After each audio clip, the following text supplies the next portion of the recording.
ಪ್ರೀತಿಯ ವಿದ್ಯಾರ್ಥಿಗಳೇ, ನಿಮ್ಮೆಲ್ಲರಿಗೂ ಕೂಡ ಈ ಒಂದು ವಿಡಿಯೋ ಕ್ಲಾಸ್ಗೆ ಸ್ವಾಗತ. ನಾವು ಕಳೆದ ಕ್ಲಾಸ್ನಲ್ಲಿ ಅಂದರೆ 10ನೇ ತರಗತಿಯ ವಿದ್ಯುತ್ ಶಕ್ತಿ ಈ ಒಂದು ಅಧ್ಯಾಯಕ್ಕೆ ಸಂಬಂಧಪಟ್ಟ ಹಾಗೆ ರೋಧಕಗಳನ್ನು ಸರಣಿ ಕ್ರಮದಲ್ಲಿ ಜೋಡಿಸೋದು, ಅದೇ ರೀತಿ ರೋಧಕಗಳನ್ನು ಸಮಾಂತರ ಕ್ರಮದಲ್ಲಿ ಜೋಡಿಸೋದು ಹೇಗೆ ಮತ್ತು ಅವುಗಳಿಗೆ ಸಂಬಂಧಪಟ್ಟಿರ್ತಕ್ಕಂಥ ಕೆಲವೊಂದು ಸಮಸ್ಯೆಗಳ ಬಗ್ಗೆ ತಿಳ್ಕೊಂಡಿದ್ದೀವಿ ಮಕ್ಕಳು. ಸೊ ಈಗ ಇನ್ನೊಂದು ಅದೇ ಥರದ್ದು ಒಂದು ಸಮಸ್ಯೆ ಇದೆ. ಆ ಸಮಸ್ಯೆಯನ್ನು ಬಿಡಿಸಿ ನಾವು ಮುಂದಿನ ಒಂದು ಕಾನ್ಸೆಪ್ಟನ್ನು ತಿಳ್ಕೊಳ್ಳೋಣ. ಸೊ ಇಲ್ಲಿ ಸಮಸ್ಯೆ ಈ ಥರ ಇದೆ. ಚಿತ್ರದಲ್ಲಿ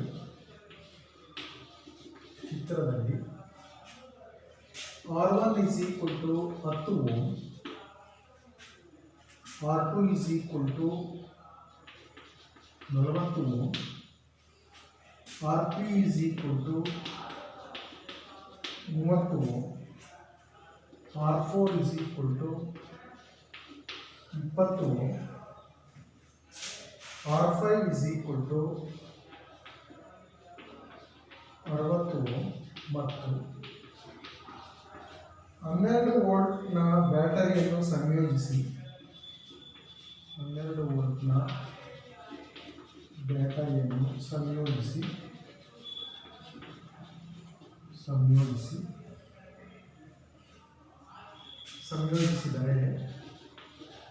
ಸಂಯೋಜಿಸಿದರೆ ಎ ಮಂಡಲದಲ್ಲಿನ ಒಟ್ಟು ರೋಧ,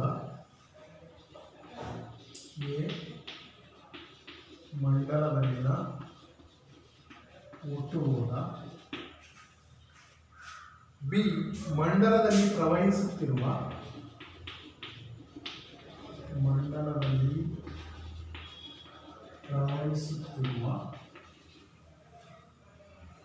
ಒಟ್ಟು ವಿದ್ಯುತ್ ಪ್ರವಾಹ ಕಂಡುಹಿಡಿಯಿರಿ. ಒಟ್ಟು ವಿದ್ಯುತ್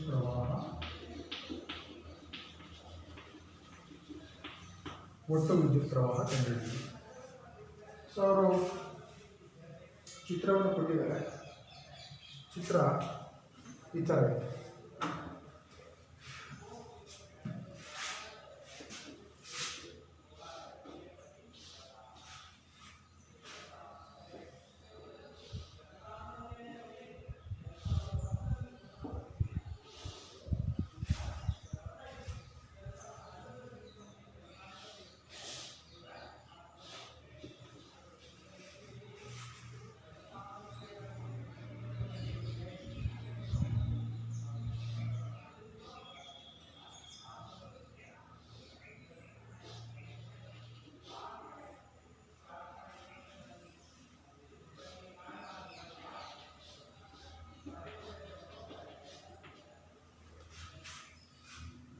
ಇಲ್ಲಿ ಅಮ್ಮೀಟರ್ ಬರುತ್ತೆ, ನೆಕ್ಸ್ಟ್ ಇಲ್ಲಿ ಬ್ಯಾಟ್ರಿ ಬರುತ್ತೆ, ಹೌದಾ? ಸೊ ಇದು R1, ಇದು R2, ಇದು R3, ಇದು R4, ಇದು R5 ನೋಡಿ, ಒಟ್ಟು 5 ರೋಧಕಗಳನ್ನು ಇಟ್ಟಿದ್ದಾರೆ. ಸೊ ಈಗ ನಾವೇನು ಕಂಡುಹಿಡಿಯಬೇಕು? ಈ ಮಂಡಲದ ಒಟ್ಟು ರೋಧ ಕಂಡುಹಿಡಿಯಬೇಕು. ನೋಡಿ, R1 ಮತ್ತು R2 ಎರಡು ಸಮಾಂತರವಾಗಿರ್ತಕ್ಕಂಥ ರೋಧಕಗಳು. ಅದೇ ರೀತಿ R3, R4, R5 ಈ ಮೂರು ಕೂಡ ಸಮಾಂತರವಾಗಿರ್ತಕ್ಕಂಥ ರೋಧಕಗಳು. ಸೊ R1, R2 ಮತ್ತು R3, R4, R5ಗಳನ್ನು ನಾವು ಸರಣಿ ಕ್ರಮದಲ್ಲಿ ಜೋಡಿಸಿದ್ದಾರೆ. ಆದರೆ R1 ಮತ್ತು R2ವನ್ನು ಯಾವ ಕ್ರಮದಲ್ಲಿ ಜೋಡಿಸಿದ್ದಾರೆ? ಸಮಾಂತರ ಕ್ರಮದಲ್ಲಿ ಜೋಡಿಸಿದ್ದಾರೆ. ಸೊ ಮಂಡಲದಲ್ಲಿ ಸಮಾಂತರವಾಗಿ ಜೋಡಿಸಿರ್ತಕ್ಕಂಥ ರೋಧಕಗಳಾದ R1 ಮತ್ತು R2ಗಳನ್ನು ಸಮಾನ ರೋಧ R' ನಿಂದ ನಾವು ಕರಿತೀವಿ. ಸೊ ಇದನ್ನು R' ಅಂತ ಕರ್ಕೊಳ್ಳಿ, ಇದನ್ನು R" ಅಂತ ಕರ್ಕೊಳ್ಳಿ. ಆಗ R' ಮತ್ತು R" ಏನಾಗುತ್ತೆ? ಎರಡು ಸರಣಿ ಕ್ರಮದಲ್ಲಾಗುತ್ತೆ. ಸೊ ಫಸ್ಟು ನೀವು R' ಕಂಡುಹಿಡ್ಕೊಳ್ಳಿ, ಹೌದಾ? ಸೊ R' ಅಂತ ಹೇಳಿದರೆ, ಸೊ R1 ಮತ್ತು R2ಗಳ ಸಮಾನ ರೋಧಕ R' ಆಗಿದೆ, ಆಯ್ತಾ? ಸೊ ಅದೇ ರೀತಿ R3, R4 ಮತ್ತು R5ಗಳ ಸಮಾನ ರೋಧಕ ಏನಾಗಿರಲಿ ಅಂತ ಹೇಳಿದರೆ, ಸಮಾನ ರೋಧಕ R" ಆಗಿದೆ. ಈಗ ಫಸ್ಟು ಆರ್ ಡ್ಯಾಶ್ ಇಟ್ಕೊಳ್ಳೋಣ, ಹೌದಾ? ಸೊ ಆರ್ ಡ್ಯಾಶ್ ಏನಾಗುತ್ತೆ, 1/r dash is equal to 1/r1 plus 1/r2 ಆಗುತ್ತೆ. ಯಾಕೆಂದರೆ ಇವೆರಡು ಯಾವ ಕ್ರಮದಲ್ಲಿದ್ದಾವೆ, ಸಮಾಂತರ ಜೋಡಣೆ ಇರೋದ್ರಿಂದ, ಹೌದಾ? ಸೊ ಈಗ ಇದಕ್ಕೆ ಬೆಲೆಗಳನ್ನು ಹಾಕಿ. ಎಷ್ಟಿದೆ R1 ಎಷ್ಟಿದೆ, 1/10 ಇದೆ, ಪ್ಲಸ್ ಇದು ಎಷ್ಟಿದೆ R2 40 ಇದೆ, ಹೌದಾ? ಸೊ ಈಗ ಇವೆರಡನ್ನ ಏನು ಮಾಡಬೇಕಾಗತ್ತೆ, ನಾವು ಕೂಡಬೇಕಾಗತ್ತೆ, ಹೌದಾ?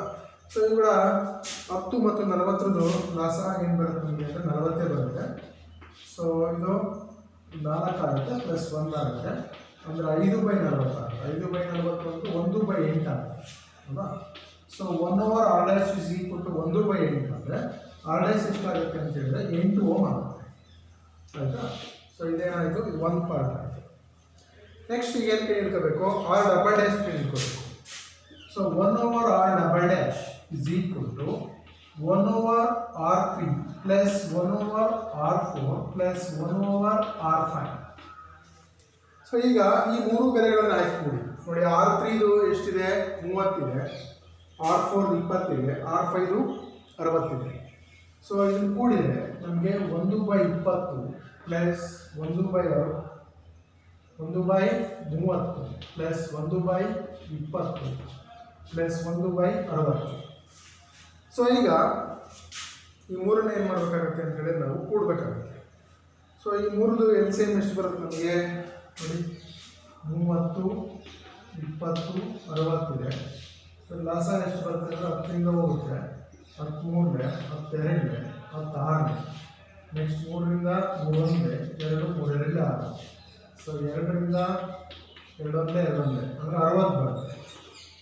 ಸೊ 60 ಬಂದರೆ ಇದೆಷ್ಟಾಗುತ್ತೆ, ಇಲ್ಲಿ ಮೇಲೆ 2 ಬರುತ್ತೆ, ಇದು 3 ಬರುತ್ತೆ, ಇದು 1 ಬರುತ್ತೆ, ಅಂದರೆ 6/60 ಬರುತ್ತೆ. 6/60 ಅಂತ ಹೇಳಿದ್ರೆ 1/10 ಆಗುತ್ತೆ. ಅಂದರೆ R double dash is equal to ಎಷ್ಟಾಗುತ್ತೆ ಅಂತ ಹೇಳಿದ್ರೆ 10 ಓಮ್ ಆಗುತ್ತೆ, ಆಯಿತಾ? ಸೊ ಈಗ ನೆಕ್ಸ್ಟು ಇವೆರಡು ಏನೋ ಒಟ್ಟು ರೋಧಕ ಏನು ಬರುತ್ತೆ, ಆರ್ ಇಸ್ ಈಕ್ವಲ್ ಟು, ಇವೆರಡು ಸರಣಿ ಕ್ರಮದಲ್ಲಿರೋದ್ರಿಂದ ಆರ್ ಇಸ್ ಈಕ್ವಲ್ ಟು ಏನಾಗುತ್ತೆ, R is equal to R dash plus R double dash ಆಗುತ್ತೆ. ಈಗ ನಾವು ಒಟ್ಟು ರೋಧಕ ಕಂಡಿದ್ದೀವಿ. ಸೊ ಒಟ್ಟು ರೋಧಕ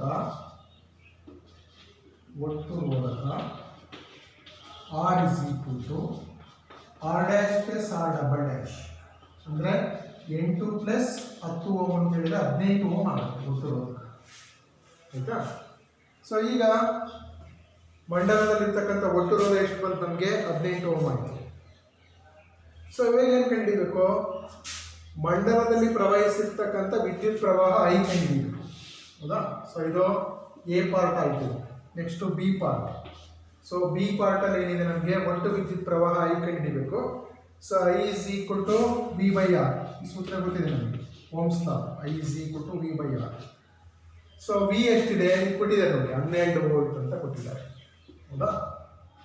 ಸೊ ನೆಕ್ಸ್ಟು ಆರ್ ಎಷ್ಟಿದೆ ಅಂತ ಹೇಳಿದರೆ ಇದು ಒಟ್ಟು ರೋಧಕ 15 ಬರುತ್ತೆ, ಆಯಿತಾ? ಸೊ ಈಗ ಇವೆರಡನ್ನು ಸಿಂಪ್ಲಿಫೈಸ್ ಮಾಡಿದರೆ, ಸೊ ಅದು 6ರಿಂದ ಹೋಗುತ್ತೆ, 6 2 6 3 ಹೋಗುತ್ತೆ, 2/3 ಆಗುತ್ತೆ. 2/3 ಅಂತ ಹೇಳಿದರೆ ಸೊ ಇದು 0.3 6 18 ಅಂದರೆ 3 6 18, ಹೌದಾ? 6 7 ಬರುತ್ತೆ, 6 7 ಆ್ಯಂಪ್ಸ್ ಆಗುತ್ತೆ. ಸೊ ನಮಗೆ ಮಂಡಲದಲ್ಲಿ ಪ್ರವಹಿಸ್ತಕ್ಕಂಥ ಒಟ್ಟು ವಿದ್ಯುತ್ ಪ್ರವಾಹ ಏನು ಬರುತ್ತೆ ಅಂತ ಹೇಳಿದರೆ ಐ ಇಸ್ ಈಕ್ವಲ್ ಟು 0.67 ಆಗುತ್ತೆ. ಸೊ ಇದೇ ಥರ ನಿಮಗೆ ಚಿತ್ರಗಳು ಕೊಟ್ಬಿಟ್ಟು ನಿಮಗೆ ರೋಧಕಗಳನ್ನು ಕಂಡುಹಿಡಿಯಕ್ಕೆ ಹೇಳ್ತಾರೆ. ಒಟ್ಟು ರೋಧ ಕಂಡುಹಿಡಿಯಕ್ಕೆ ಹೇಳ್ಬೋದು, ಅಥವಾ ನಿಮಗೆ ವಿದ್ಯುತ್ ಪ್ರವಾಹವನ್ನು ಕಂಡುಹಿಡಿಯಕ್ಕೆ ಹೇಳ್ಬೋದು. ಸೊ ಆ ರೀತಿ ಈ ಬರೀ ಚಿತ್ರ ಮಾತ್ರ ಕೊಟ್ಟಿರ್ತಾರೆ, ಈ ಚಿತ್ರದಲ್ಲಿ ಕೆಲವು ವ್ಯಾಲ್ಯೂಸನ್ನು ಕೊಟ್ಟಿರ್ಬೋದು ಅವರು, ಹೌದಾ? ಈ ಥರದ್ದು ನಿಮಗೆ ಪರೀಕ್ಷೆಯಲ್ಲಿ ಬರುತ್ತೆ. ಸೊ ಇದಕ್ಕೆ ಸಂಬಂಧಪಟ್ಟಿರ್ತಕ್ಕಂಥ ಸಮಸ್ಯೆಗಳು ಟೆಕ್ಸ್ಟ್ ಬುಕ್ಕಲ್ಲಿರೋದ್ರಿಂದ ಅವುಗಳನ್ನು ಆ ಸಮಸ್ಯೆಗಳನ್ನು ಬಿಡಿಸಿದರೆ ನಿಮಗೆ ಆ ಪ್ರಾಬ್ಲಮ್ಗಳನ್ನ ಯಾವ ರೀತಿ ಸಾಲ್ವ್ ಮಾಡಬೇಕು ಅನ್ನೋದು ಗೊತ್ತಾಗುತ್ತೆ. ಸೊ ನೆಕ್ಸ್ಟು ಮುಂದಿನ ಒಂದು ಕಾನ್ಸೆಪ್ಟ್ಗೆ ಹೋಗೋಣ.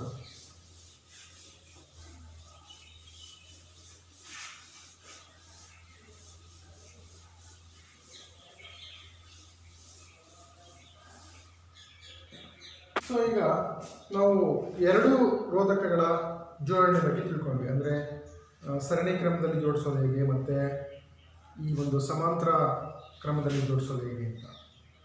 ಸೊ ಈಗ ಈ ಸರಣಿ ಕ್ರಮದಲ್ಲಿ ನಾವು ಜೋಡಿಸಿರ್ತಕ್ಕಂಥ ಮಂಡಳದಲ್ಲಿ ವಿದ್ಯುತ್ ಪ್ರವಾಹ ಏನಾಗಿರುತ್ತೆ ಅಂತ ಹೇಳಿದ್ರೆ ಸ್ಥಿರವಾಗಿರುತ್ತೆ, ಹೌದಾ? ಅಂದರೆ ವಿದ್ಯುತ್ ಮಂಡಳದ ಎಲ್ಲ ಭಾಗದಲ್ಲೂ ಕೂಡ ಅದು ಒಂದೇ ಆಗಿರುತ್ತೆ. ಸೊ ಈ ಸರಣಿ ಕ್ರಮದಲ್ಲಿ ಯಾವುದಾದ್ರೂ ಒಂದು ಘಟಕ ಏನಾದ್ರೆ ವಿಫಲ ಆಯಿತು ಅಂತ ಹೇಳಿದರೆ, ಸೊ ಇಡೀ ಮಂಡಲದಲ್ಲಿ ಏನಾಗುತ್ತೆ, ವಿದ್ಯುತ್ ಪ್ರವಾಹ ಏನಾಗುತ್ತೆ ಅಂತ ಹೇಳಿದ್ರೆ ಕಡಿತ ಆಗುತ್ತೆ. ಸೊ ನೀವು ಇದನ್ನು ಗಮನಿಸಿರ್ಬೋದು, ಯಾವುದೇ ಮದುವೆ ಅಂಥ ಸಮಾರಂಭಗಳಲ್ಲಿ ಈ ಸೀರಿಯಲ್ ಸೆಟ್ ಲೈಟ್ಗಳನ್ನು ಹಾಕಿರ್ತಾರೆ. ಸೊ ಅಲ್ಲಿ ಒಂದು ಬಲ್ಬ್ ಏನಾರೇ ವಿದ್ಯುತ್ ಹರಿಯೋದು ನಿಂತೋಯ್ತು ಅಂತ ಹೇಳಿದರೆ ಅದರ ಮುಂದಕ್ಕೆ ಕರೆಂಟ್ ಹೋಗೋದಿಲ್ಲ. ಸೊ ಅದನ್ನು ದುರಸ್ತಿ ಮಾಡಿದ ಮೇಲೆ ಅದರ ಮುಂದಕ್ಕೆ ಕರೆಂಟ್ ಹೋಗುತ್ತೆ. ಅದೇ ರೀತಿ ಈ ಸಮಾಂತರ ಮಂಡಲದಲ್ಲಿ ವಿದ್ಯುತ್ ಉಪಕರಣಗಳ ಮುಖಾಂತರ ವಿದ್ಯುತ್ ಪ್ರವಾಹವನ್ನು ಏನು ಮಾಡುತ್ತೆ ಅಂದರೆ ಅದು ವಿಭಜಿಸುತ್ತೆ, ಹೌದಾ? ಎಲ್ಲ ಕಡೆಗೆ ಏನಾಗುತ್ತೆ ಅಂದರೆ ಕರೆಂಟು ಡಿವೈಡ್ ಆಗುತ್ತೆ.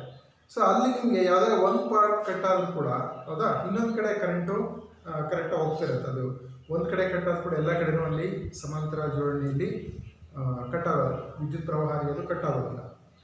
ಸೊ ಈಗ ನಮಗೆ ಪ್ರತಿಯೊಂದು ವಿದ್ಯುತ್ ಉಪಕರಣ ವಿಭಿನ್ನ ರೋಧವನ್ನು ಹೊಂದಿರುವ ಮತ್ತು ಸರಿಯಾಗಿ ಕಾರ್ಯನಿರ್ವಹಿಸಲಿಕ್ಕೆ ವಿಭಿನ್ನ ವಿದ್ಯುತ್ ಪ್ರವಾಹದ ಅಗತ್ಯ ಇರತಕ್ಕಂಥ ಸಂದರ್ಭದಲ್ಲಿ ಈ ಒಂದು ಸಮಾಂತರ ಜೋಡಣೆ ನಮಗೆ ಉಪಯೋಗ ಬರುತ್ತೆ.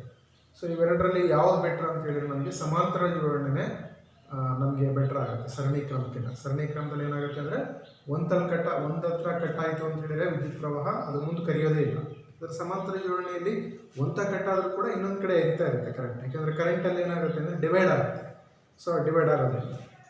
ಸೊ ಈಗ ನೆಕ್ಸ್ಟು ವಿದ್ಯುತ್ ಪ್ರವಾಹದ ಉಷ್ಣ ಪರಿಣಾಮ. ವಿದ್ಯುತ್ ಪ್ರವಾಹದ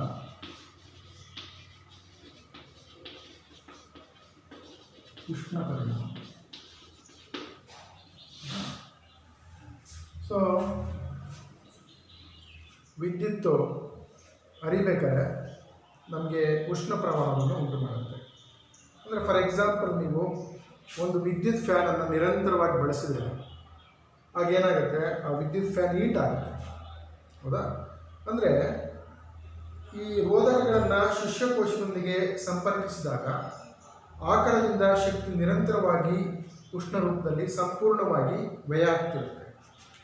ಸೊ ಈ ವಿದ್ಯುತ್ ಪ್ರವಾಹ ಹರಿಬೇಕಾದ್ರೆ ಅದು ಉಷ್ಣ ಪರಿಣಾಮವನ್ನು ಉಂಟು ಮಾಡುತ್ತೆ. ಸೊ ಇದನ್ನು ನಾವು ಏನಂತ ಕರಿತೀವಿ ಅಂದರೆ ಈ ವಿದ್ಯಮಾನವನ್ನು ವಿದ್ಯುತ್ ಪ್ರವಾಹದ ಉಷ್ಣೋತ್ಪಾದನಾ ಪರಿಣಾಮ ಅಂತ ಕರಿತೀವಿ. ಸೊ ಈ ವಿದ್ಯುತ್ ಪ್ರವಾಹದ ಉಷ್ಣೋತ್ಪಾದನಾ ಪರಿಣಾಮವನ್ನು ಅವಲಂಬಿಸಿರ್ತಕ್ಕಂಥ ಉಪಕರಣಗಳು ಯಾವ್ಯಾವು ಅಂತ ಹೇಳಿದರೆ ವಿದ್ಯುತ್ ಇಸ್ತ್ರಿ ಪೆಟ್ಟಿಗೆ, ಮತ್ತು ವಿದ್ಯುತ್ ಹೀಟರ್, ವಿದ್ಯುತ್ ಒಲೆ, ಹೌದಾ? ಸೊ ಇವೆಲ್ಲವೂ ಕೂಡ ವಿದ್ಯುತ್ ಪ್ರವಾಹದ ಉಷ್ಣ ಪರಿಣಾಮವನ್ನು ಅವಲಂಬಿಸುತ್ತದೆ. ಅಂದರೆ ಒಂದು ರೋಧಕದ ರೋಧ ಆರ್ ಮುಖಾಂತರ ಪ್ರವಹಿಸ್ತಕ್ಕಂಥ ವಿದ್ಯುತ್ ಪ್ರವಾಹ ಐ ಆಗಿದ್ದು, ಸೊ ಆ ರೋಧಕಗಳ ನಡುವಿನ ವಿಭವಾಂತರ ವಿ ಆಗಿದೆ ಅಂತ ನಾವೇನಾದ್ರು ತಿಳ್ಕೊಂಡ್ರೆ, ಸೊ ವಿದ್ಯುದಾವೇಶಗಳು ಕ್ಯೂ ವಿದ್ಯುದಾವೇಶಗಳು ಟಿ ಸಮಯದಲ್ಲಿ ಪ್ರವಹಿಸಿದಾಗ, ಹೌದಾ? ಅಂದರೆ ಕ್ಯೂ ವಿದ್ಯುದಾವೇಶಗಳು ವಿಭವಾಂತರ ವಿನ ಮುಖಾಂತರ ಪ್ರವಹಿಸಿದಾಗ ನಮಗೆ ನಡೆದಿರ್ತಕ್ಕಂಥ ಕೆಲಸ ಏನಾಗಿರುತ್ತೆ ಅಂದರೆ ವಿ ಕ್ಯೂ ಆಗುತ್ತೆ, ವಿ ಇಂಟು ಕ್ಯೂ ಆಗಿರುತ್ತೆ, ಹೌದಾ? ಕ್ಯೂ ವಿದ್ಯುದಾವೇಶಗಳು ವಿ ವಿಭವಾಂತರದ ಮುಖಾಂತರ ಪ್ರವಹಿಸಿದಾಗ ಟಿ ಸಮಯದಲ್ಲಿ ನಮಗೆ ನಡೆದಿರ್ತಕ್ಕಂಥ ಕೆಲಸ ಯಾವುದಕ್ಕೆ ಸಮನಾಗಿರುತ್ತೆ ಅಂತ ಹೇಳಿದರೆ ವಿ ಕ್ಯೂಗೆ ಸಮನಾಗಿರುತ್ತೆ. ಸೊ ಈ ವಿ ಕ್ಯೂಗೆ ಸಮನಾಗಿರ್ತಕ್ಕಂಥ ಶಕ್ತಿಯನ್ನು ಟಿ ಕಾಲದಲ್ಲಿ ನಾವು ಸರಬರಾಜು ಮಾಡಬೇಕು. ಸೊ ಆಗ ವಿದ್ಯುತ್ ಮಂಡಲಕ್ಕೆ ಪೂರೈಕೆ ಆಗಿರ್ತಕ್ಕಂಥ ವಿದ್ಯುತ್ ಸಾಮರ್ಥ್ಯ ಏನಾಗಿರುತ್ತೆ ಅಂತ ಹೇಳಿದ್ರೆ ಪಿ ಆಗಿರುತ್ತೆ, ಹೌದಾ? So P is equal to ಯಾವ್ದಕ್ಕೆ ಈಕ್ವಲ್ ಆಗಿರುತ್ತೆ, ವಿ ಇಂಟು ಐ ಈಕ್ವಲ್ ಆಗಿರುತ್ತೆ. P is equal to V I. So ಇದನ್ನೇ ನಾವು ಐ ಇರೋ ಜಾಗದಲ್ಲಿ ಏನಾಗ್ತೀನಿ, ಐ ಇರೋ ಜಾಗದಲ್ಲಿ ಇದು ಓಮ್ಸ್ ಲಾದಲ್ಲಿ ಐ ಇರೋ ಜಾಗದಲ್ಲಿ ಏನಾಗ್ತದೆ ಕ್ಯೂ ಬೈ ಟಿ ಆಗುತ್ತೆ. ಸೊ ಇದು ಕ್ಯೂ ಬೈ ಟಿ ಆಗುತ್ತೆ. So P is equal to ವಿದ್ಯುತ್ ಸಾಮರ್ಥ್ಯ ಪಿ ಈಸ್ ಈಕ್ವಲ್ ಟು ಏನಾಗುತ್ತೆ V into Q by T ಆಗುತ್ತೆ. ಆಕರದಿಂದ ಮಂಡಲಕ್ಕೆ ಟಿ ಸಮಯದಲ್ಲಿ ಪೂರೈಸಲಾಗಿರ್ತಕ್ಕಂಥ ಶಕ್ತಿ ಏನಾಗುತ್ತೆ ಅಂತ ಹೇಳಿದರೆ ಪಿ ಇಂಟು ಟಿ ಆಗುತ್ತೆ. ಸೊ ಈಗ ಇದನ್ನೇ ನಾವೇನು ಬರ್ಕೋಬೋದು, P into T is equal to V I T ಅಂತ ಬರೀಬೋದು, ಹೌದಾ? ಟಿ ಸಮಯದಲ್ಲಿ ಪೂರೈಸಲಾಗಿರ್ತಕ್ಕಂಥ ಶಕ್ತಿ. ಸೊ ಈ ಈಕ್ವೇಷನ್ ಇಂದ ಏನು ಬರ್ತೀನಿ, ಟಿ ಸೇರಿಸಿದೆ, ಟಿ ಕಾಲದಲ್ಲಿ P into T is equal to V into I T ಆಗುತ್ತೆ. ಸೊ ಈಗ ಶಕ್ತಿಯನ್ನು ರೋಧಕ ಏನು ಮಾಡುತ್ತೆ ಅಂತ ಹೇಳಿದ್ರೆ ಶಾಖದ ರೂಪದಲ್ಲಿ ಹೊರ ಹಾಕುತ್ತೆ. ಅದರಿಂದ ಒಂದು ಸ್ಥಿರ ವಿದ್ಯುತ್ ಪ್ರವಾಹ ಐನಿಂದ ಟಿ ಕಾಲದಲ್ಲಿ ಉಂಟಾಗಿರ್ತಕ್ಕಂಥ ಸಾಮರ್ಥ್ಯ ಅದೇನಾಗಿರುತ್ತೆ ಅಂತ ಹೇಳಿದ್ರೆ ಅದು ಉಷ್ಣ ಆಗಿರುತ್ತೆ. ಹೌದಾ? ಸೊ ಶಕ್ತಿ ಅಂದರೆ ಸೊ ವಿದ್ಯುತ್ ಶಕ್ತಿನಲ್ಲಿ ಶಕ್ತಿ ಅಂತ ಹೇಳಿದ್ರೆ ಅದು ಉಷ್ಣ ರೂಪದಲ್ಲಿ ಹೊರ ಹಾಕೋದ್ರಿಂದ ಸೊ ಪಿ ಟಿ ಇರೋ ಜಾಗದಲ್ಲಿ ನಾನು ಏನು ಬರ್ಕೊಳ್ತೀನಿ, ಇದು ಯಾವ ಶಕ್ತಿ ಉಷ್ಣ ಶಕ್ತಿ ಆಗಿರೋದ್ರಿಂದ ಇದನ್ನು ಎಚ್ ಅಂತ ಬರ್ಕೊಳ್ತೀನಿ. H is equal to V into I T ಬರುತ್ತೆ. ಸೊ ಈಗ ಇದಕ್ಕೆ ನಾನು ವಿ ಇರೋ ಜಾಗದಲ್ಲಿ ವಿ ಈಸ್ ಈಕ್ವಲ್ ಟು ಏನು, V is equal to R I ಗೊತ್ತಿದೆ ನಮಗೆ. So V is equal to R I ಆಗಿರೋದ್ರಿಂದ ಸೊ ಇಲ್ಲಿ ಹಾಕಿದೆ ನಮಗೆ R I into I T ಆಗುತ್ತೆ. ಸೊ ಆಗ ಏನಾಗುತ್ತೆ, ಆರ್ ಐ ಸ್ಕ್ವೇರ್ ಟಿ ಆಗುತ್ತೆ. ಸೊ ಇಲ್ಲಿ ಬಿಡುಗಡೆ ಆಗಿರ್ತಕ್ಕಂಥ ಉಷ್ಣ ಏನಾಗಿರುತ್ತೆ, ಐ ಸ್ಕ್ವೇರ್ ಆರ್ ಟಿ ಆಗಿರುತ್ತೆ. ಇದು ಐ ಸ್ಕ್ವೇರ್ ಆರ್ ಟಿ ಆಗಿರುತ್ತೆ. ಆಯಿತಾ? ಸೊ ಇದನ್ನು ನಾವೇನಂತ ಕರಿತೀವಿ ಅಂತ ಹೇಳಿದ್ರೆ ಜ್ವಲನ ಉಷ್ಣೋತ್ಪಾದನಾ ನಿಯಮ ಅಂತ ಕರಿತೀವಿ. ಸೊ ಈ ಒಂದು ನಿಯಮದ ಪ್ರಕಾರ ರೋಧಕದಲ್ಲಿ ಉತ್ಪತ್ತಿ ಆಗಿರ್ತಕ್ಕಂಥ ಉಷ್ಣ ಏನಾಗಿರುತ್ತೆ ಅಂತ ಹೇಳಿದ್ರೆ ನಮಗೆ ಆ ರೋಧದಲ್ಲಿ ಪ್ರವಹಿಸ್ತಕ್ಕಂಥ ವಿದ್ಯುತ್ ಪ್ರವಾಹದ ವರ್ಗಕ್ಕೆ ನೇರಾನುಪಾತದಲ್ಲಿರುತ್ತೆ. ಅಂದರೆ ಐ ಸ್ಕ್ವೇರ್ ಉಷ್ಣ ವಿದ್ಯುತ್ ಪ್ರವಾಹದ ವರ್ಗಕ್ಕೆ ನೇರಾನುಪಾತದಲ್ಲಿರುತ್ತೆ, ಐ ಸ್ಕ್ವೇರಿಗೆ ನೇರಾನುಪಾತದಲ್ಲಿರುತ್ತೆ. ಮತ್ತು ವಿದ್ಯುತ್ ಪ್ರವಾಹದ ರೋಧಕಕ್ಕೆ ನೇರಾನುಪಾತದಲ್ಲಿರುತ್ತೆ. ಸೊ ಹೆಚ್ಚು ಆರಿಗೆ ನೇರಾನುಪಾತದಲ್ಲಿರುತ್ತೆ. ಅದೇ ರೀತಿ ರೋಧಕಗಳ ಮುಖಾಂತರ ಹರಿತಕ್ಕಂಥ ವಿದ್ಯುತ್ ಪ್ರವಾಹ ಕಾಲಕ್ಕೆ ನೇರಾನುಪಾತದಲ್ಲಿರುತ್ತೆ. ಹೌದಾ? ಸೊ ಇದನ್ನು ನಾವೇನಂತ ಕರಿತೀವಿ, ಜ್ವಲನ ಉಷ್ಣೋತ್ಪಾದನಾ ನಿಯಮ ಅಂತ ಕರಿತೀವಿ. ಸೊ ಜ್ವಲನ ಉಷ್ಣೋತ್ಪಾದನಾ ನಿಯಮ ಏನು ಹೇಳುತ್ತೆ ಅಂತ ಹೇಳಿದರೆ ನಮಗೆ ರೋಧಕದಲ್ಲಿ ಉತ್ಪತ್ತಿಯಾಗಿರ್ತಕ್ಕಂಥ ಉಷ್ಣ ಯಾವುದಕ್ಕೆ, ರೋಧದಲ್ಲಿ ಪ್ರವಹಿಸ್ತಕ್ಕಂಥ ವಿದ್ಯುತ್ ಪ್ರವಾಹದ ವರ್ಗಕ್ಕೆ ನೇರಾನುಪಾತದಲ್ಲಿರುತ್ತೆ. ಮತ್ತು ವಿದ್ಯುತ್ ಪ್ರವಾಹಕ್ಕೆ ರೋಧಕವು ನೇರಾನುಪಾತದಲ್ಲಿರುತ್ತೆ. ಮತ್ತು ರೋಧಕಗಳ ಮುಖಾಂತರ ಹರಿತಕ್ಕಂಥ ವಿದ್ಯುತ್ ಪ್ರವಾಹ ಕಾಲಕ್ಕೆ ನೇರಾನುಪಾತದಲ್ಲಿರುತ್ತೆ. ಸೊ ಈ ಒಂದು ಸಮೀಕರಣ ನೆನಪಿಟ್ಕೋಬೇಕು, ಯಾವುದೋ H is equal to I square into R T. ಇದನ್ನು ಜ್ವಲನ ಉಷ್ಣೋತ್ಪಾದನಾ ನಿಯಮ ಅಂತ ಕರಿತೀವಿ. ಇದು ಜ್ವಲನ ಉಷ್ಣೋತ್ಪಾದನಾ ನಿಯಮ. ಹೌದಾ? ಈಗ ಓಮ್ಸ್ ನಿಯಮ ಯಾವ ಥರ ಇದೆಯಾ ಆ ಥರ. So V is equal to R I ಅಂತ ಕರಿತೀವಲ್ಲ, ಓಮ್ಸ್ ಲಾ ನಿಯಮ. ಅದೇ ರೀತಿ ಜ್ವಲನ ಉಷ್ಣೋತ್ಪಾದನಾ ನಿಯಮಕ ಸೂತ್ರ ಏನು ಬರುತ್ತೆ, ಸಮೀಕರಣಕ್ಕೆ ಅಂತ ಹೇಳಿದರೆ H is equal to I square into R T ಬರುತ್ತೆ. ಸೊ ಈಗ ಈ ಒಂದು ಜ್ವಲನ ಉಷ್ಣೋತ್ಪಾದನಾ ನಿಯಮಕ್ಕೆ ಸಂಬಂಧಪಟ್ಟಿರ್ತಕ್ಕಂಥ ಒಂದು ಸಮಸ್ಯೆಯನ್ನು ಬಿಡಿಸೋಣ.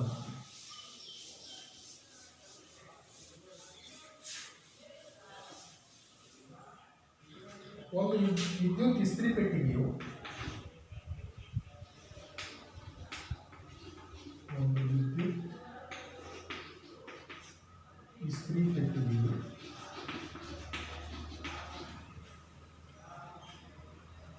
ಗರಿಷ್ಠ ತಾಪಮಾನದಲ್ಲಿ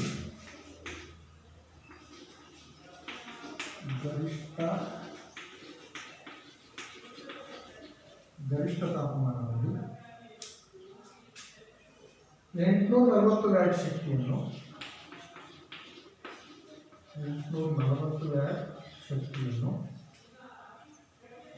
ಕನಿಷ್ಠ ತಾಪಮಾನದಲ್ಲಿ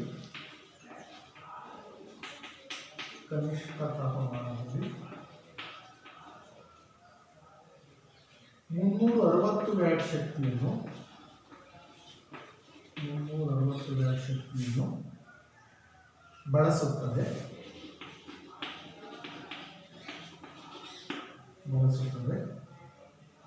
ವೋಲ್ಟೇಜ್ 220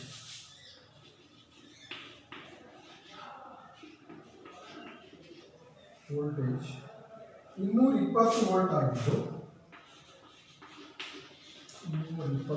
ಆಗಿದ್ದು ಈ ಎರಡು ಸಂದರ್ಭಗಳಲ್ಲಿ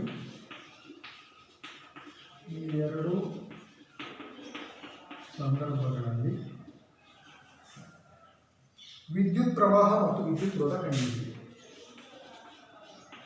ವಿದ್ಯುತ್ ಪ್ರವಾಹ ಮತ್ತು ವಿದ್ಯುತ್ ರೋಧ ಕಂಡುಹಿಡಿಯಿರಿ.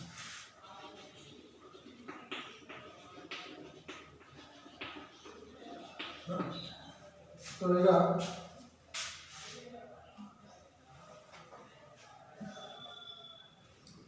ಪ್ರಾಬ್ಲಮ್ ಇನ್ನೊಂದ್ಸರಿ ನೋಡ್ಕೊಳ್ಳಿ. ಒಂದು ವಿದ್ಯುತ್ ಇಸ್ತ್ರಿ ಪೆಟ್ಟಿಗೆ ಗರಿಷ್ಠ ತಾಪಮಾನದಲ್ಲಿ 840 ವ್ಯಾಟ್ ಶಕ್ತಿಯನ್ನು, ಕನಿಷ್ಠ ತಾಪಮಾನದಲ್ಲಿ 360 ವ್ಯಾಟ್ ಶಕ್ತಿಯನ್ನು ಬಳಸುತ್ತೆ. ವೋಲ್ಟೇಜ್ 220 ವೋಲ್ಟ್ ಆಗಿದ್ದು ಈ ಎರಡೂ ಸಂದರ್ಭದಲ್ಲಿ ವಿದ್ಯುತ್ ಪ್ರವಾಹ ಮತ್ತು ವಿದ್ಯುತ್ ರೋಧ ಕಂಡುಹಿಡಿಯಿರಿ. ಸೊ ಈಗ ನಮಗೆ ಪೂರೈಸಲಾಗಿರ್ತಕ್ಕಂಥ ವಿದ್ಯುತ್ ಸಾಮರ್ಥ್ಯ P = VI. ಪೂರೈಸಲಾದ ವಿದ್ಯುತ್ ಸಾಮರ್ಥ್ಯ P ಏನಾಗುತ್ತೆ VI ಆಗುತ್ತೆ. ಹೌದಾ? ಸೊ ಈಗ ನಮ್ಗೆ ಇಲ್ಲೇನು ಬೇಕು? I ಬೇಕು. ಸೊ I ಬೇಕಾಗಿರೋದ್ರಿಂದ, ವಿದ್ಯುತ್ ಪ್ರವಾಹ I ಬೇಕಾಗಿರೋದ್ರಿಂದ I ಏನಾಗುತ್ತೆ? P/V ಆಗುತ್ತೆ. ಆಯ್ತಾ? ಸೊ ಈಗ ಫಸ್ಟು ಕನಿಷ್ಠ ತಾಪಮಾನದಲ್ಲಿ, ಹೌದಾ? ಸೊ ಕನಿಷ್ಠ ತಾಪಮಾನದಲ್ಲಿ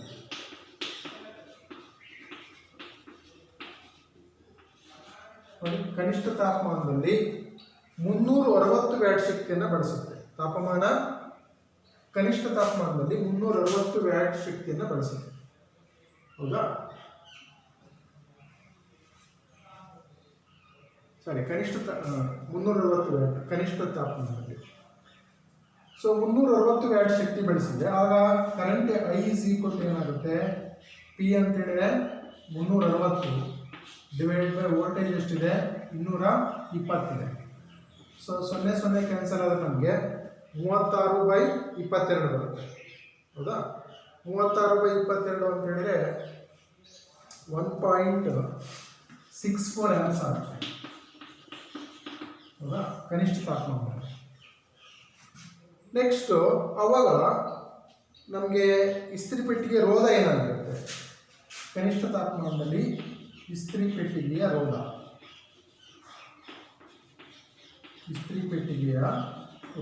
R ಕಂಡುಹಿಡಿಯಿರಿ.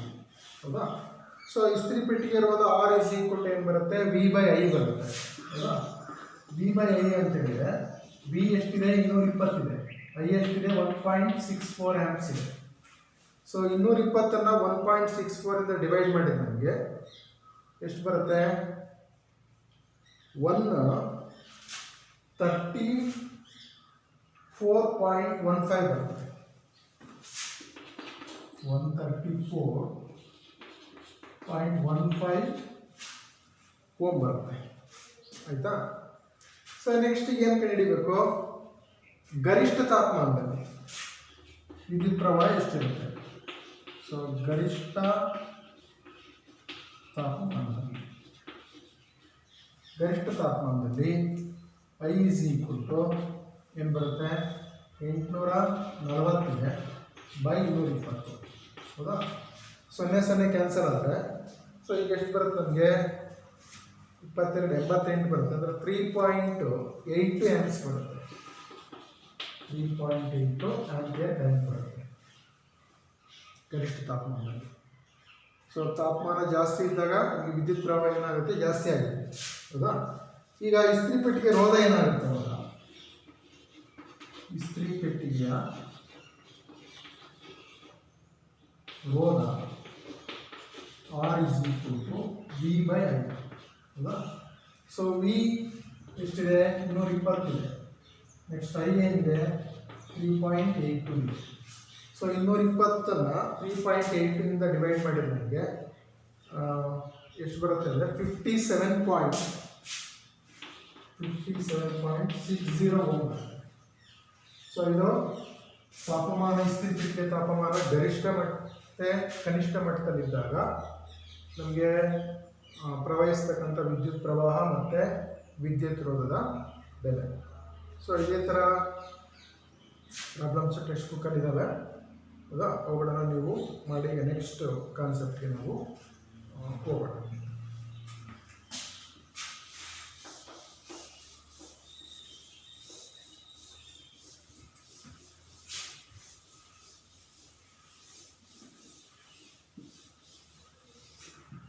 ನೆಕ್ಸ್ಟು ವಿದ್ಯುತ್ ಪ್ರವಾಹದ ಉಷ್ಣೋತ್ಪಾದನಾ ಪರಿಣಾಮದ ಪ್ರಾಯೋಗಿಕ ಅನ್ವಯಗಳು.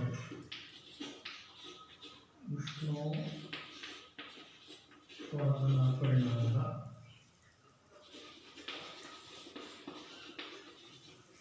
ಪ್ರಾಯೋಗಿಕ ಅನ್ವಯ. ಸೊ ಎಲ್ಲೆಲ್ಲಿ ನಾವು ಈ ಅನ್ವಯಗಳನ್ನ ಉಷ್ಣೋತ್ಪಾದನಾ ಪರಿಣಾಮದ ಅನ್ವಯಗಳನ್ನು ನಾವು ಬಳಕೆ ಮಾಡಿಕೊಳ್ತೀವಿ. ಸೊ ವಿದ್ಯುತ್ ಪ್ರವಾಹದ ಉಷ್ಣೋತ್ಪಾದನಾ ಪರಿಣಾಮವನ್ನು ಬಳಕೆ ಮಾಡಿಕೊಂಡು ನಾವು ಹಲವಾರು ವಿದ್ಯುತ್ ಉಪಕರಣಗಳನ್ನು ಬಳಸ್ತೀವಿ.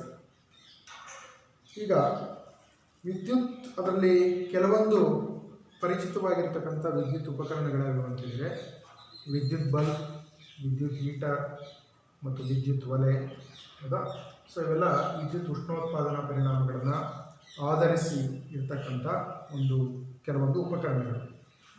ಸೊ ಈಗ ವಿದ್ಯುತ್ ಉಷ್ಣೋತ್ಪಾದನಾ ಪರಿಣಾಮವನ್ನು ನಾವು ವಿದ್ಯುತ್ ಬಲ್ಬ್ನಲ್ಲಿ ನಾವು ಬೆಳಕನ್ನು ಪಡೀಲಿಕ್ಕೆ ನಾವು ಬಳಸ್ತೇವೆ. ಸೊ ಇಲ್ಲಿ ನಾವು ವಿದ್ಯುತ್ ಬಲ್ಬ್ನಲ್ಲಿ ಬಳಸ್ತಕ್ಕಂಥ ಫಿಲಮೆಂಟ್ ಏನಿರುತ್ತೆ, ಆ ಫಿಲಮೆಂಟು ತನ್ನಲ್ಲಿ ಉಷ್ಣಶಕ್ತಿಯನ್ನು ಉಳಿಸ್ಕೊಂಡ್ಬಿಟ್ಟು ಅದು ಬೆಳಕನ್ನು ನೀಡುತ್ತೆ ನಮಗೆ. ಸೊ ಈ ಬಲ್ಬ್ನಲ್ಲಿ ನಾವು ಯಾವ ಒಂದು ಫಿಲಮೆಂಟನ್ನು ಬಳಸ್ತೀವಿ ಅಂತ ಹೇಳಿದ್ರೆ ಟಂಗ್ಸ್ಟನ್ ಫಿಲಮೆಂಟನ್ನು ಬಳಸ್ತೀವಿ. ಸೊ ಅದಕ್ಕೆ ಕಾರಣ ಏನು ಅಂತ ಹೇಳಿದ್ರೆ ಆ ಟಂಗ್ಸ್ಟನ್ನ ದ್ರವಣ ಬಿಂದು ಜಾಸ್ತಿ ಇರುತ್ತೆ, ಸೊ ಅದು ಬೇಗ ಕರಗೋದಿಲ್ಲ. ಸೊ ಅದೇ ರೀತಿ ನಮಗೆ ದೀರ್ಘಕಾಲದ ಬಾಳಿಕೆಗಾಗಿ ನಾವು ಆ ಒಂದು ಬಲ್ಬ್ನಲ್ಲಿ ಬಳಸ್ತಕ್ಕಂಥ ಅನಿಲ ಯಾವುದು ಅಂತ ಹೇಳಿದರೆ ನೈಟ್ರೋಜನ್ ಮತ್ತು ಆರ್ಗಾನ್ ಅಂತ ಕಡಿಮೆ ಕ್ರಿಯಾಶೀಲತೆ ಇರ್ತಕ್ಕಂಥ ಒಂದು ಅನಿಲಗಳನ್ನು ಬಳಸ್ತೀವಿ. ಏಕೆಂದರೆ ಬೇರೆ ಯಾವುದೋ ಅನಿಲಗಳಿದ್ದರೆ ಅದು ಹೀಟ್ಗೆ ಆ ಬಲ್ಬ್ ಹತ್ಕೊಂಡು ಉರಿಬೋದು. ಸೊ ಈ ರೀತಿ ವಿದ್ಯುತ್ ಬಲ್ಬ್ನಲ್ಲಿ ನಾವು ಈ ಒಂದು ಉಷ್ಣೋತ್ಪಾದನಾ ಪರಿಣಾಮವನ್ನು, ಇದೇ ರೀತಿ ಈ ಒಂದು ವಿದ್ಯುತ್ ಪ್ರವಾಹದ ಉಷ್ಣೋತ್ಪಾದನಾ ಪರಿಣಾಮವನ್ನು ಬಳಕೆ ಮಾಡ್ಕೊಂಡ್ಬಿಟ್ಟು ನಾವು ಬಳಸ್ತಕ್ಕಂಥ ಇನ್ನೊಂದು ವಿದ್ಯುತ್ ಸಾಧನ ಯಾವುದು ಅಂತ ಹೇಳಿದ್ರೆ ವಿದ್ಯುತ್ ಫ್ಯೂಸ್. ಸೊ ಈ ವಿದ್ಯುತ್ ಫ್ಯೂಸ್ನಲ್ಲಿ ಹೆಚ್ಚಿನ ಪ್ರಮಾಣದ ಆ ವಿದ್ಯುತ್ ಮಂಡಲದಲ್ಲಿ ಹರಿದಾಗ ಏನಾಗುತ್ತೆ ಅಂತ ಹೇಳಿದ್ರೆ ಕೆಲವು ಟೈಮು ಆ ವಿದ್ಯುತ್ ಉಪಕರಣಗಳು ಸುಟ್ಟೋಗ್ಬೋದು. ಸೊ ಅದಕ್ಕಾಗಿ ಈ ವಿದ್ಯುತ್ ಫ್ಯೂಸ್ನಲ್ಲಿ ಬಳಸ್ತಕ್ಕಂಥ ತಂತಿ ಏನಾಗಿರುತ್ತೆ ಅಂತ ಹೇಳಿದ್ರೆ ಒಂದು ಕಡಿಮೆ ದ್ರವಣ ಬಿಂದು ಹೊಂದಿರತಕ್ಕಂಥ ಒಂದು ಮಿಶ್ರಲೋಹ ಆಗಿರುತ್ತೆ. ಫಾರ್ ಎಕ್ಸಾಂಪಲ್ ಯಾವುದು ತಾಮ್ರ ಇರ್ಬೋದು, ಸೀಸ ಇರ್ಬೋದು, ಅಥವಾ ಕಬ್ಬಿಣ ಇರ್ಬೋದು. ಸೊ ಇವುಗಳ ಮಿಶ್ರಲೋಹಗಳನ್ನು ನಾವು ಫ್ಯೂಸ್ನಲ್ಲಿ ಬಳಸ್ತೀವಿ. ಸೊ ನಾವು ಈ ಫ್ಯೂಸನ್ನು ಬಳಸೋದ್ರಿಂದ ಏನಾಗುತ್ತೆ ಅಂದರೆ ಒಂದು ವೇಳೆ ಅತಿ ಹೆಚ್ಚಿನ ಪ್ರಮಾಣದ ವಿದ್ಯುತ್ ಮಂಡಲದ ಹರಿದ್ರೆ ಆಗ ಏನಾಗುತ್ತೆ, ಆ ಫ್ಯೂಸ್ ತಂತಿ ಉಷ್ಣೋತ್ಪಾದನಾ ಪರಿಣಾಮದಿಂದ ಅದು ಬೇಗ ಕಟ್ಟಾಗಿರುತ್ತೆ. ಆಗ ನಮಗೆ ಆ ವಿದ್ಯುತ್ ಮಂಡಲದಲ್ಲಿ ಕರೆಂಟು ಪಾಸ್ ಆಗೋದಿಲ್ಲ. ಸೊ ಈ ರೀತಿ ನಾವು ಏನು ಬಳಸ್ತೀವಿ, ಉಷ್ಣೋತ್ಪಾದನಾ ಪರಿಣಾಮದಿಂದ ಹಲವಾರು ವಿದ್ಯುತ್ ಉಪಕರಣಗಳನ್ನು ಬಳಸ್ತೀವಿ. ಸೊ ಈಗ ನೆಕ್ಸ್ಟ್ ವಿದ್ಯುತ್ ಸಾಮರ್ಥ್ಯ ಅಂದರೆ ಏನು ಅಂತ ನೋಡೋಣ. ವಿದ್ಯುತ್ ಸಾಮರ್ಥ್ಯ ಅಂತ ಹೇಳಿದ್ರೆ ಕೆಲಸ ಮಾಡ್ತಕ್ಕಂಥ ದರ, ಅದನ್ನು ನಾವೇನು ಕರೀತೀವಿ ವಿದ್ಯುತ್ ಸಾಮರ್ಥ್ಯ ಅಂದರೆ ಕೆಲಸ ಮಾಡ್ತಕ್ಕಂಥ ದರ. ವಿದ್ಯುತ್ ಸಾಮರ್ಥ್ಯವನ್ನು ನಾವು P-ನಿಂದ ಸೂಚಿಸ್ತೀವಿ. ಸೊ ವಿದ್ಯುತ್ ಶಕ್ತಿಯ ಬಳಕೆಯ ದರವನ್ನು ನಾವು ವಿದ್ಯುತ್ ಸಾಮರ್ಥ್ಯ ಅಂತ ಕರಿತೀವಿ.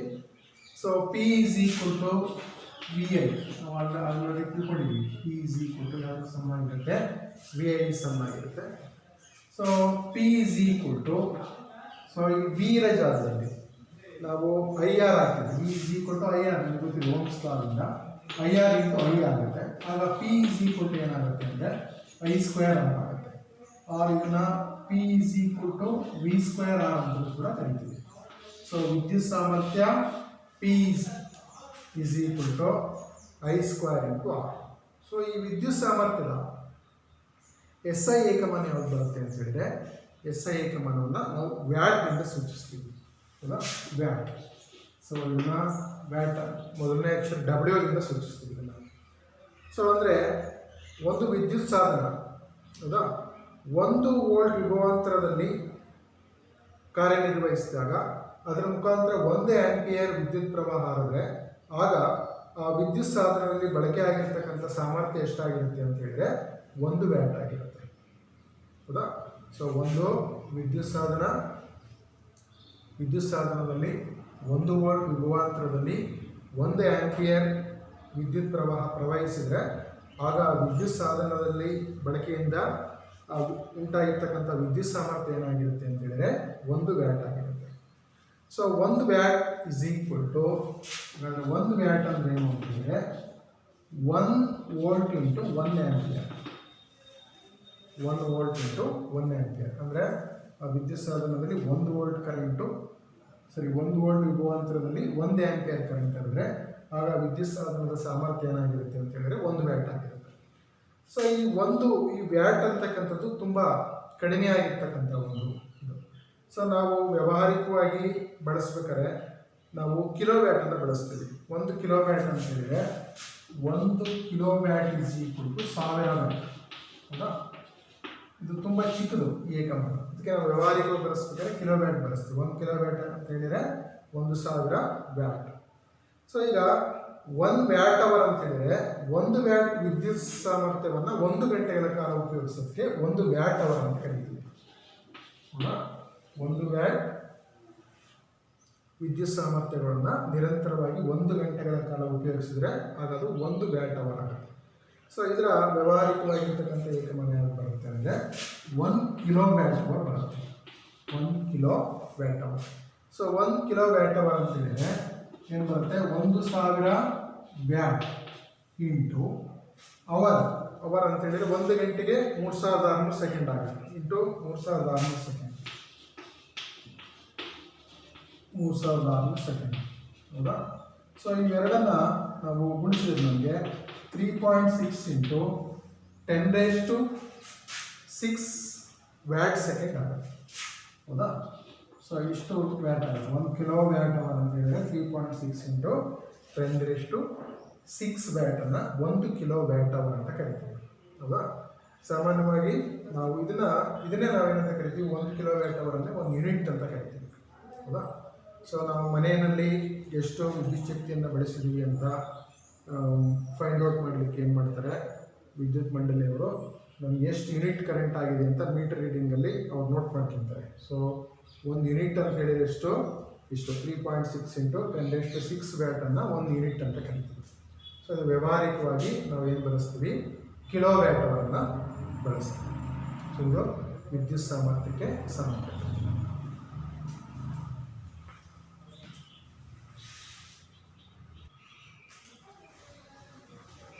ಓಕೆ, ನೆಕ್ಸ್ಟು ಇವಾಗ ವಿದ್ಯುತ್ ಸಾಮರ್ಥ್ಯಕ್ಕೆ ಸಂಬಂಧಪಟ್ಟ ಹಾಗೆ ಒಂದು ಸಮಸ್ಯೆಯನ್ನು ಬಿಡಿಸೋಣ.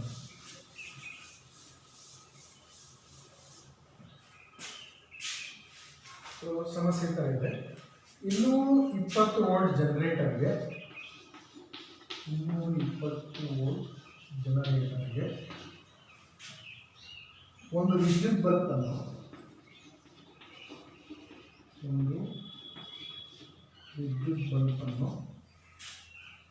ಸಂಪರ್ಕಿಸಲಾಗಿದೆ. ಒಂದು ವಿದ್ಯುತ್ ಬಲ್ಬನ್ನು ಸಂಪರ್ಕಿಸಲಾಗಿದೆ. ಆ ಬಲ್ಬ್ನಲ್ಲಿ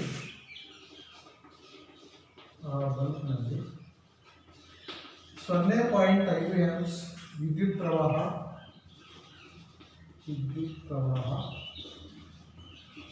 ಪ್ರವಹಿಸುತ್ತದೆ.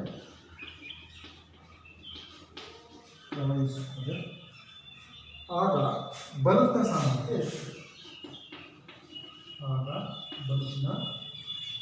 ಸಾಮರ್ಥ್ಯ ಎಷ್ಟು?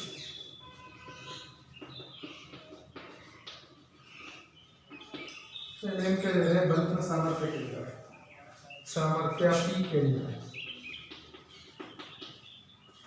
ಸಾಮರ್ಥ್ಯ P is equal to watt. Next voltage ಕೊಟ್ಟಿದ್ದಾರೆ. ಸೊ ವಿ ಎಷ್ಟಿದೆ, 220 ವೋಲ್ಟ್ ಇದೆ. ಹೌದಾ? ಕರೆಂಟ್ ಕೊಟ್ಟಿದ್ದಾರೆ. ವಿದ್ಯುತ್ ಪ್ರವಾಹ ಎಷ್ಟಿದೆ? 0.5 ಆಂಪ್ಸ್. ಸೊ ನಾವೇನು ಕಂಡುಹಿಡಿಯಬೇಕು? ಸಾಮರ್ಥ್ಯ ಕಂಡುಹಿಡಿಯಬೇಕು. ಸೊ ನಮಗೆ ಗೊತ್ತಿದೆ ಸಾಮರ್ಥ್ಯ P V ಇಂಟು R. ಹೌದಾ? ಸಾಮರ್ಥ್ಯ P V into R. So V ಎಷ್ಟಿದೆ? 220 ಇದೆ ಇಂಟು 0.5 ಆಂಪಿಯರ್ ಕರೆಂಟ್ ಬರ್ತಾ ಇದೆ.